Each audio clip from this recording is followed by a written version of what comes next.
মেয়েরা খারাপ নাকি খারাপ বানানো হয়? আমরা সমাজে প্রায়ই শুনি মেয়েরা খারাপ, মেয়েরা এমন, মেয়েরা তেমন। এ যেন এক অদ্ভুত রায় যা প্রমাণ ছাড়াই বছরের পর বছর ধরে চালু আছে। কিন্তু প্রশ্ন হলো, একটা মেয়ে কি একা একা খারাপ হতে পারে পুরুষের স্পর্শ ছাড়া? মনোবিজ্ঞানে একটা ধারণা আছে, human behaviour is learned not born. অর্থাৎ মানুষের আচরণ জন্মগত নয়, বরং অভিজ্ঞতা ও পরিবেশের মাধ্যমে শেখা।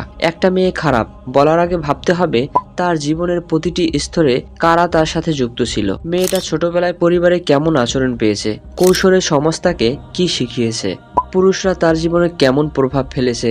উদাহরণস্বরূপ, একটা মেয়ে যদি বারবার অবিশ্বাস, প্রতারণা বা মানসিক নির্যাতনের শিকার হয়, তাহলে তার মধ্যে আত্মরক্ষার জন্য কিছু কৌশল তৈরি হবে। সেই কৌশলগুলোই হয়তো সমাজের চোখে খারাপ আচরণ, অথচ এর পেছনে রয়েছে বহু বছরের আঘাত যা দিয়েছে অন্য মানুষ, বিশেষ করে পুরুষ মানুষরা। সমাজের বড় ভুল হচ্ছে কারণ নয়, শুধু ফলাফলকে বিচার করা। যেমন গাছের ফল তিতা হলে আমরা শুধু ফলকে দোষ দেই, কিন্তু কেউ মাটির মান বা পানির অভাব নিয়ে ভাবে না। সাইকোলজিক্যালি বললে মানুষের নৈতিকতা ও আচরণ 70% নির্ভর করে পরিবেশ ও সামাজিক প্রভাবের ওপর। ব্যাড ওমেন ধারণার পেছনে প্রায়ই থাকে কোনো পুরুষের মানসিক, আবেগিক বা শারীরিক প্রভাব, কিন্তু সমাজ শুধু চূড়ান্ত ফলাফল দেখে রায় দেয়। কিন্তু দেখেন, মেয়েরা জন্মগতভাবে খারাপ হয় না। খারাপ অভিজ্ঞতা, ভুল সম্পর্ক এবং অন্যের অপব্যবহার মিলে একজন মানুষকে বদলে দেয়। তাই পরের বার মেয়েরা খারাপ বলার আগে জিজ্ঞেস করুন তাকে কে এমন বানালো, অথবা এর জন্য আপনি নিজে দায়ী নন তো। আর পরিশেষে আরেকটি কথা বলতে চাই,